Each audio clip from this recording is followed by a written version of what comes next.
Avez-vous déjà songé aux secrets enfouis sous les vagues, à ces mondes silencieux que l'océan garde jalousement? Dès les premières secondes, nous vous invitons à plonger avec nous dans une expédition sans précédent. Préparez-vous à être captivés, car ce n'est pas une simple exploration, mais une véritable immersion dans l'inconnu, là où la nature et l'histoire s'entremêlent pour révéler des merveilles insoupçonnées. Ce voyage vous mènera bien au-delà de ce que vous avez pu imaginer. De l'épave légendaire dont le destin tragique résonne encore, aux cités englouties qui murmurent les récits d'anciennes civilisations, chaque découverte est une promesse d'émerveillement. Nous lèverons le voile sur des créatures fascinantes, témoins silencieux d'un écosystème aussi fragile que grandiose, et nous vous ferons explorer des paysages sous-marins d'une beauté à couper le souffle, façonnés par des millénaires de mystères. Accrochez-vous, car cette aventure n'est pas pour les âmes pressées. Chaque image, chaque révélation est une pièce d'un puzzle monumental qui, une fois assemblée, transformera votre perception du monde sous-marin. Restez avec nous jusqu'à la dernière seconde, car c'est en explorant l'intégralité de ces 10 découvertes sous-marines les plus incroyables que vous saisirez l'ampleur de ces trésors cachés. Votre billet pour un monde de splendeur et d'aventure vous attend. Êtes-vous prêt à explorer les profondeurs avec nous? L'océan, cette étendue bleue qui couvre environ 70% de la surface de notre planète, demeure le plus grand espace habitable de la Terre. Sa profondeur moyenne atteint 3682 mètres et la vie y foisonne à toutes les strates. Pourtant, malgré son immensité, la majeure partie de nos océans reste largement inexplorée. Actuellement, seulement 26,1% des fonds marins mondiaux ont été cartographiés avec une technologie moderne de haute résolution. De plus, les scientifiques estiment que 2/3, voire plus, des espèces marines restent à découvrir ou à décrire officiellement, avec près de 2000 nouvelles espèces acceptées chaque année par la communauté scientifique. Ces chiffres révèlent que l'exploration océanique n'est pas une tâche finie avec un point d'arrivée clair, mais une quête scientifique continue et dynamique. Chaque découverte ouvre de nouvelles questions, soulignant que l'océan est un système vivant et en constante évolution, dont la pleine compréhension est peut-être inatteignable, mais dont l'étude est essentielle pour notre avenir. L'importance cruciale des océans pour notre planète ne saurait être sous-estimée. L'océan n'est pas qu'un simple réservoir d'eau, il est le cœur battant de notre planète. Il agit comme une force motrice majeure pour la météo et le climat, absorbant la majeure partie du rayonnement solaire et, avec l'atmosphère, maintenant les températures de surface relativement constantes autour du globe. Il est une partie essentielle du cycle de l'eau de la Terre, la plupart des précipitations tombant dans l'océan. Surtout, le phytoplancton, ces organismes microscopiques à la base de la chaîne alimentaire aquatique, consomme du dioxyde de carbone et produit de l'oxygène, contribuant à la moitié de la productivité primaire de la Terre. De plus, l'océan absorbe environ la moitié de tout le dioxyde de carbone et du méthane ajoutés à l'atmosphère. Il fournit de l'eau douce sous forme de pluie, près de tout l'oxygène de la Terre, modère le climat, influence notre météo et affecte la santé humaine. Il est également une source vitale de nourriture, de médicaments, de ressources minérales et énergétiques. Au-delà d'être un vaste écosystème, l'océan est donc un système de survie planétaire indispensable à l'existence de toute vie sur Terre, y compris la nôtre. La dépendance de l'humanité vis-à-vis de l'océan pour l'air, le climat, la nourriture et les ressources est une implication directe de ces faits scientifiques, soulignant l'interconnexion fondamentale entre l'homme et l'environnement marin. C'est dans ce monde encore largement inconnu que des découvertes extraordinaires continuent de se produire. Chaque expédition, chaque plongée révèle des merveilles insoupçonnées, des vestiges d'anciennes civilisations aux créatures les plus énigmatiques, repoussant les frontières de notre savoir et ravivant notre curiosité. Le fait que l'océan ne sera jamais entièrement exploré et que de nouvelles découvertes sont faites chaque année signifie que la science océanographique est une discipline en perpétuelle évolution. Chaque nouvelle découverte ne se contente pas d'ajouter un fait, mais peut potentiellement remettre en question des théories établies, comme le montrera la section sur le mécanisme d'Anticythère. Cela crée un sentiment d'émerveillement constant et la nécessité de réévaluer nos connaissances, rendant l'exploration non seulement une aventure physique, mais aussi intellectuelle. En 1900, des plongeurs d'éponge au large de l'île grecque d'Anticythère firent une découverte qui allait bouleverser notre compréhension de la technologie antique.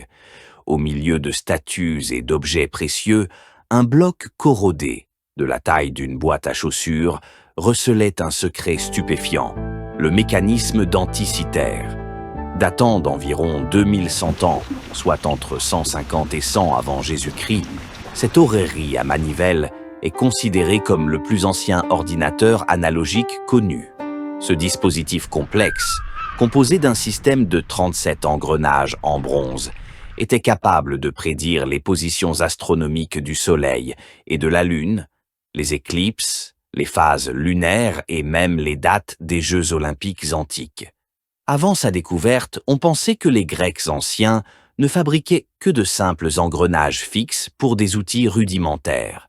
Cependant, le mécanisme d'Anticythère a prouvé leur maîtrise des engrenages épicycloïdaux et des compétences complexes en métallurgie, avec des dents d'engrenage finement sculptées d'environ 1 mm de long. Des machines d'une complexité similaire n'ont pas réapparu en Europe occidentale avant le XIVe siècle. Cette découverte a complètement choqué les chercheurs, car elle a révélé une maîtrise technologique presque incroyable que l'on ne s'attendait pas à trouver avant le Moyen Âge. Ce fait remet en question notre vision linéaire du développement technologique et suggère qu'il existait peut-être une tradition de haute ingénierie dans l'Antiquité qui a été perdue ou sous-estimée. Le mécanisme n'est pas seulement un objet fascinant, mais une preuve tangible d'une connaissance scientifique et technique avancée qui défie les chronologies établies. La mer Noire, avec ses eaux profondes et anoxiques, offre un environnement unique pour la préservation des épaves. Contrairement à la plupart des océans où les organismes destructeurs, comme les térébrants marins et les bactéries, dévorent le bois, le fond de la mer Noire est dépourvu d'oxygène, créant une capsule temporelle naturelle. Seulement 13% de la mer Noire est oxygénée. La couche anoxique est un mauvais endroit pour la vie, mais un excellent endroit pour les épaves. C'est là que des expéditions, comme celle menée par l'archéologue John Adams, ont découvert des navires ottomans, byzantins, romains et même un navire grec de 2500 ans, potentiellement la plus ancienne épave intacte jamais trouvée. Parmi ces découvertes, l'épave D, également appelée Sinope D, un navire byzantin daté de 410 à 520 après Jésus-Christ, a été trouvée droite à 320 mètres de profondeur. Elle était remarquablement bien préservée, avec sa structure de pont, son gouvernail et son mât de 11 mètres encore intacts, et même des cordages enroulés autour du mât. Ces découvertes ont fourni des informations incroyables sur la vie et la navigation ancienne. La préservation exceptionnelle des navires dans la mer Noire n'est pas due au hasard, mais à une condition géologique spécifique, la couche anoxique. Cela signifie que la géologie et l'océanographie jouent un rôle crucial dans la conservation du patrimoine archéologique. L'absence de vie destructrice dans ses profondeurs transforme la mer Noire en un véritable musée sous-marin, naturel, offrant des détails sur la construction navale et la vie à bord qui seraient impossibles à trouver ailleurs, et permettant une compréhension beaucoup plus riche de l'histoire humaine.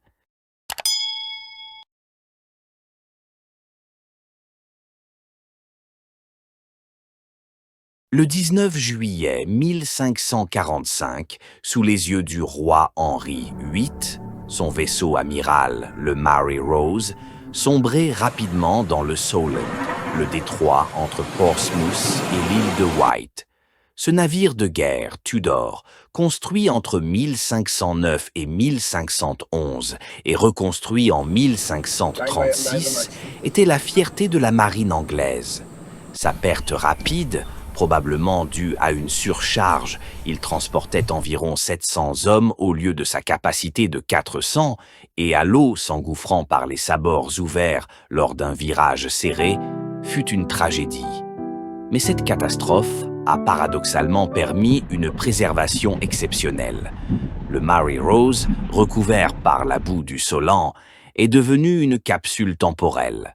Après avoir reposé sur le fond marin pendant plus de 400 ans, l'épave fut redécouverte en 1971 par des archéologues et renflouée en 1982. La boue a aidé à préserver de nombreux objets à bord, et pas moins de 19 000 artefacts ont été récupérés.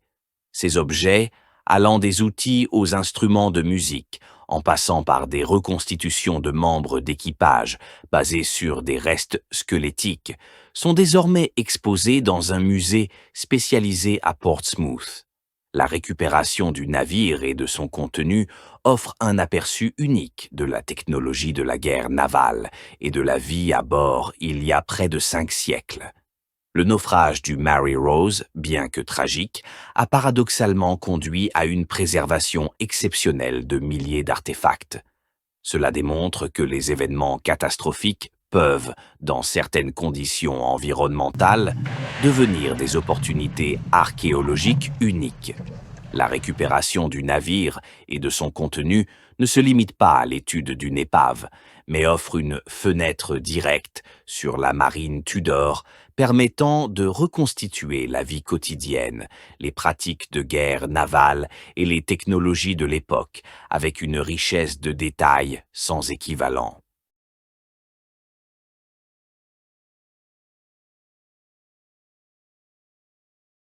Pendant des siècles, le calmar géant, Architeuthis dux, a été une créature légendaire, alimentant mythes et récits de monstres marins.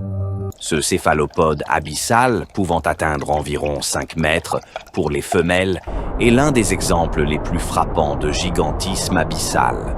Son habitat, entre 300 et 1000 mètres de profondeur, a longtemps rendu son observation quasi impossible.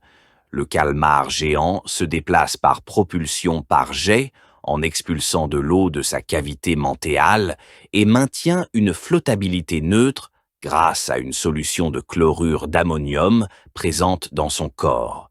Jusqu'au début du XXIe siècle, il est resté l'une des rares mégafaunes jamais photographiées vivantes, décrite comme l'image la plus insaisissable de l'histoire naturelle. Ce n'est qu'en 2004 que les premières photographies d'un calmar géant vivant dans son habitat naturel ont été prises au large du Japon, suivies en juillet 2012 par la première vidéo d'un adulte en milieu naturel, puis d'un juvénile en 2019. Ces percées technologiques ont révélé un prédateur actif, utilisant ses tentacules munis de ventouses dentelées pour capturer des poissons des grands fonds et d'autres calmars, et non un simple dériveur passif, contredisant les théories antérieures. Les cachalots sont des prédateurs connus du calmar géant, et leur comportement de plongée a fourni des indices sur l'habitat du calmar.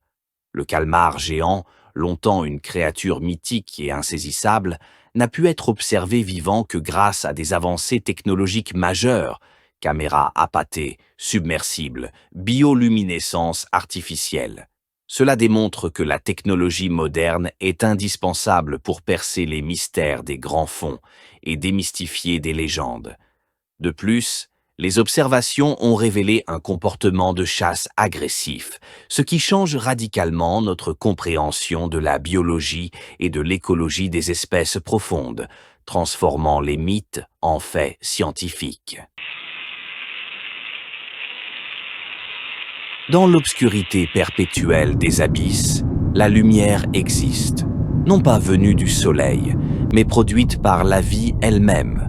La bioluminescence, cette capacité à créer de la lumière par une réaction chimique impliquant la luciférine et l'oxygène, est la forme de communication la plus répandue dans les profondeurs océaniques. On estime qu'elle a évolué au moins 40 fois de manière indépendante chez diverses espèces. De nombreux organismes marins sont bioluminescents, incluant des bactéries, des algues, comme les dinoflagellés qui peuvent faire briller l'océan la nuit, des méduses, des vers, des crustacés, des étoiles de mer, des poissons, tels que les poissons lanternes et les poissons pêcheurs, avec leurs leurres lumineux, et même des requins. Ils utilisent cette capacité pour diverses fonctions vitales, chasser en attirant des proies, se défendre en surprenant ou distrayant les prédateurs, comme le calmar vampire qui émet un flash puissant, ou le ver bombardier vert qui lâche des bombes lumineuses, attirer des partenaires pour la reproduction, ou même se camoufler par contre-illumination, en ajustant leur lumière pour se fondre dans la faible lueur venant de la surface. La bioluminescence n'est pas seulement un phénomène esthétique, mais est décrite comme la forme de communication la plus répandue sur la planète dans les grands fonds.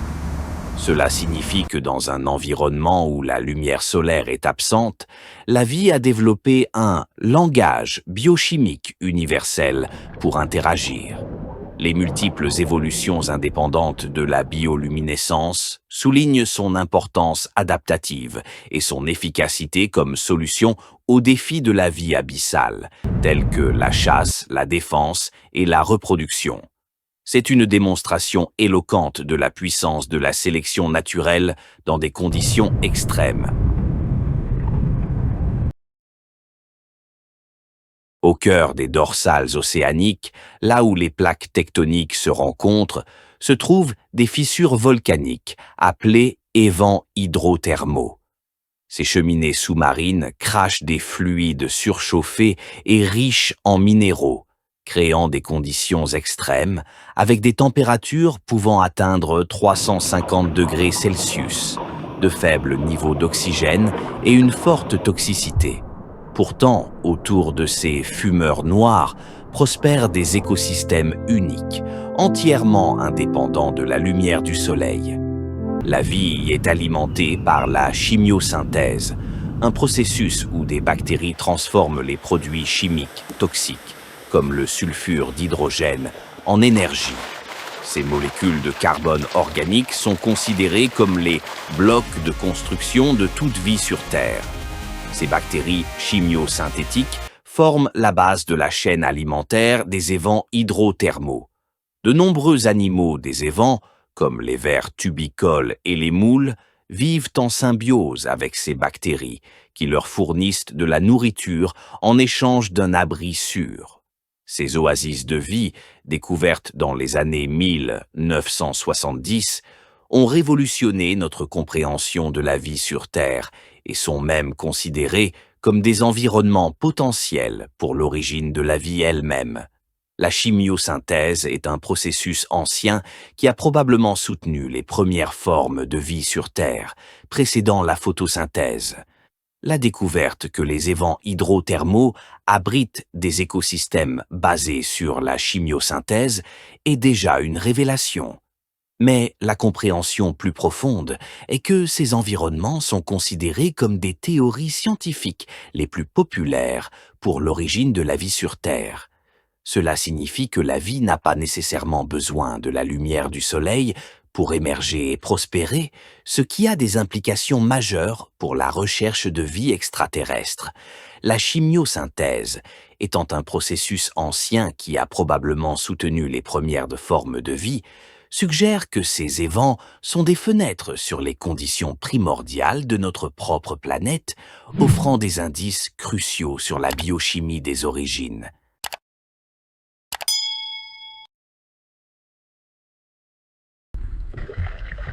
Au large des côtes du Péloponnèse en Grèce, dans la baie de Vatica, se trouve Pavlopétrie, la plus ancienne ville submergée connue au monde.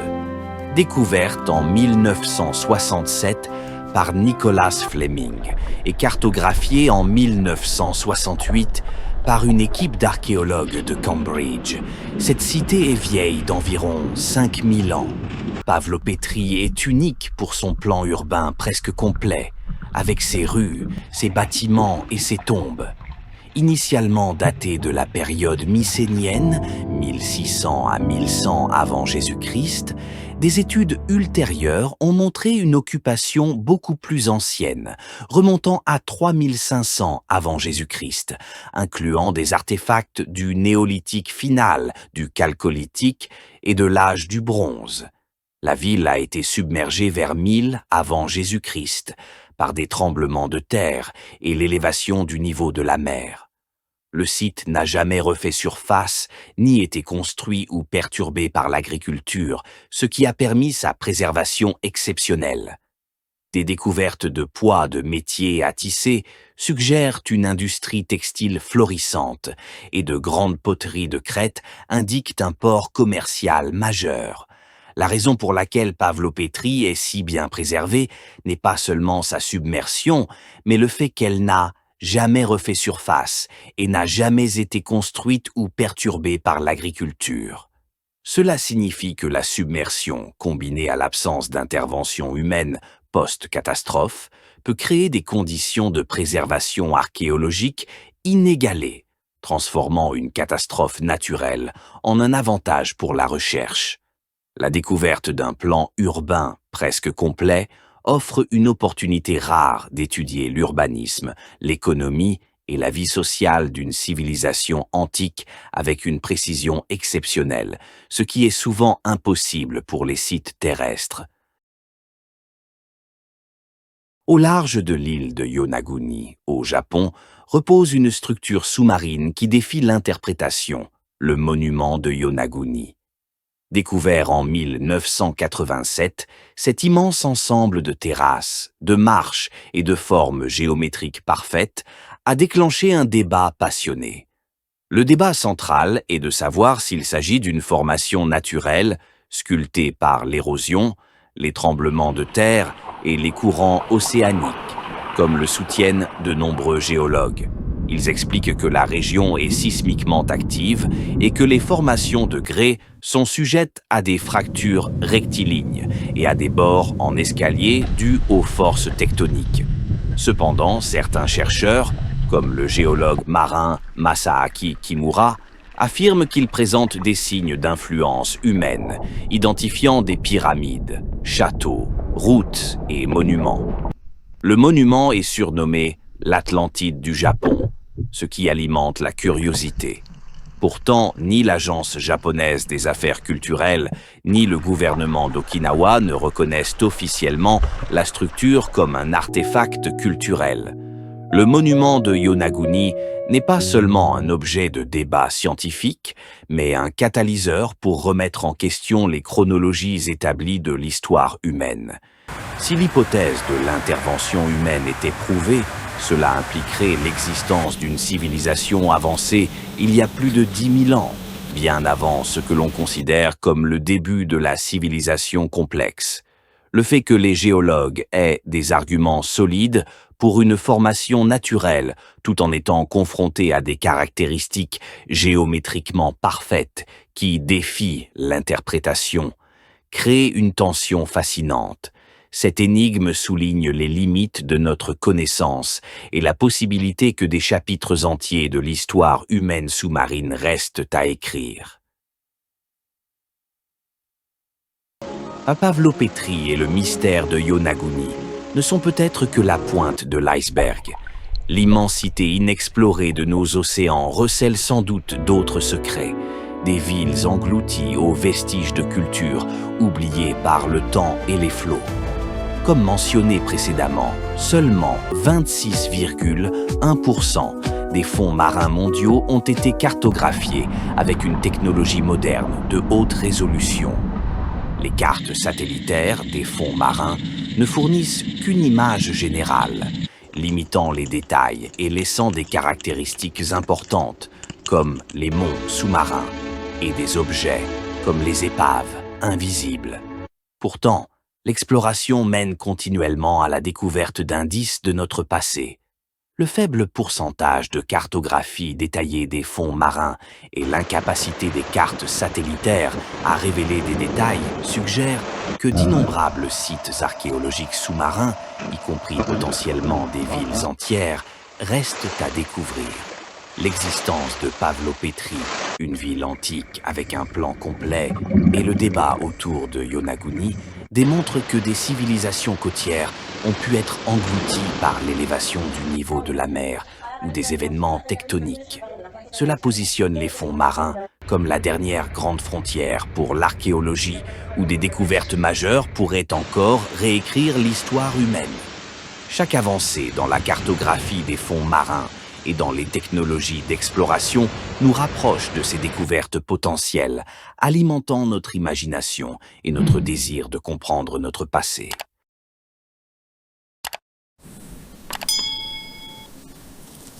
Alors que nous célébrons ces découvertes, il est impératif de reconnaître les menaces qui pèsent sur nos océans.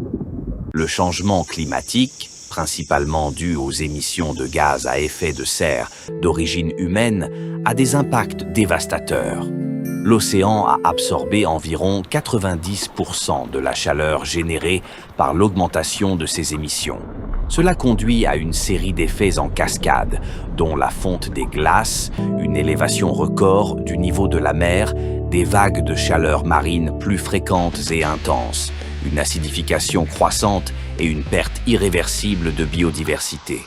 Le niveau moyen mondial de la mer a atteint un nouveau record en 2023, augmentant en moyenne de 4,77 mm par an entre 2014 et 2023.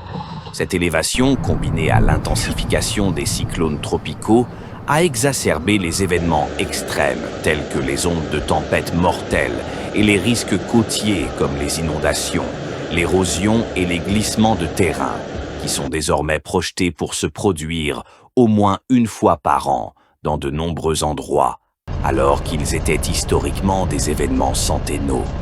Les vagues de chaleur marine ont doublé en fréquence, devenant plus longues et intenses, avec près de 60% de la surface de l'océan mondial ayant connu au moins une vague de chaleur marine en 2021. Le blanchiment des coraux est généralisé et une augmentation de 1,5 degré Celsius de la température menace de détruire 70 à 90% des récifs coralliens. L'acidification des océans affecte la capacité de nombreux animaux à former des coquilles ou des squelettes, tandis que les faibles niveaux d'oxygène peuvent entraîner des zones mortes. Plus de la moitié des espèces marines pourraient être au bord de l'extinction d'ici 2100. La pollution marine, notamment plastique, aggrave encore cette situation, menaçant la vie marine et les écosystèmes fragiles, même dans les zones inexplorées.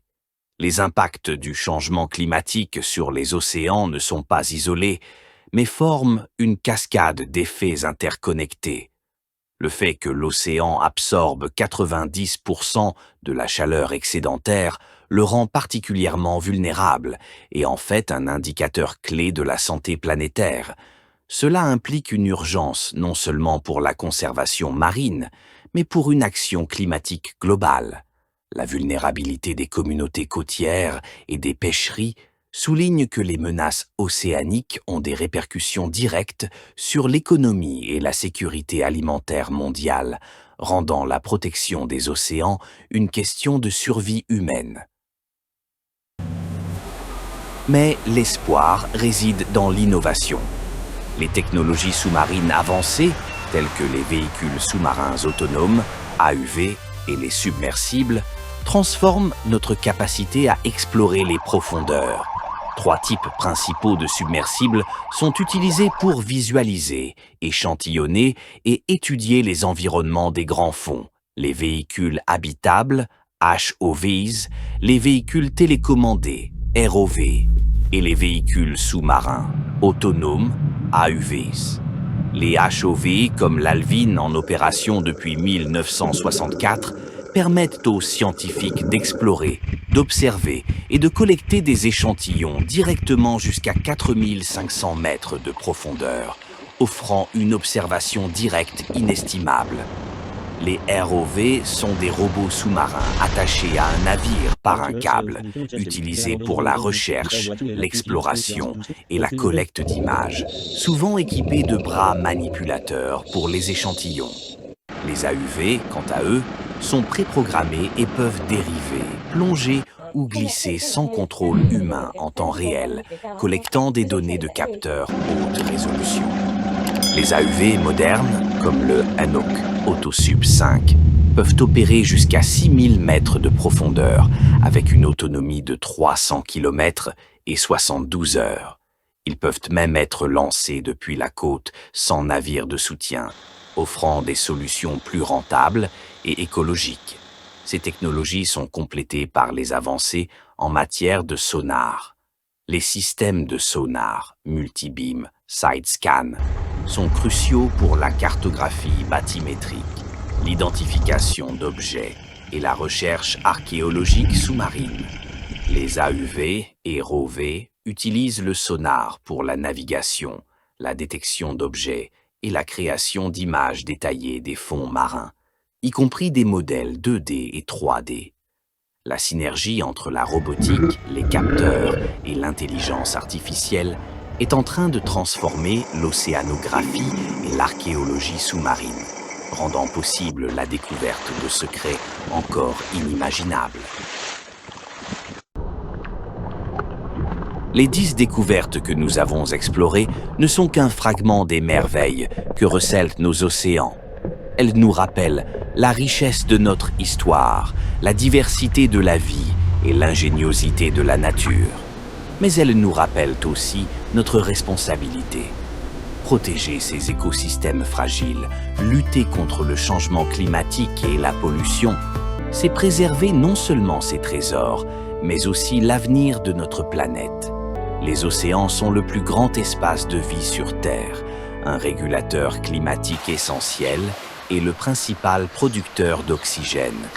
Pourtant, ils sont menacés par des phénomènes d'une ampleur sans précédent, tels que l'acidification et les vagues de chaleur marine qui mettent en péril des écosystèmes entiers et des milliers d'espèces. La nécessité d'une gestion planétaire face à ces menaces interconnectées est plus pressante que jamais. Heureusement, les avancées technologiques, notamment les AUV et les submersibles de nouvelle génération, offrent des moyens sans précédent d'explorer et de comprendre ce monde sous-marin. Ces outils permettent de repousser les frontières de l'exploration, d'accéder à des zones inatteignables et de recueillir des données essentielles pour la science et la conservation.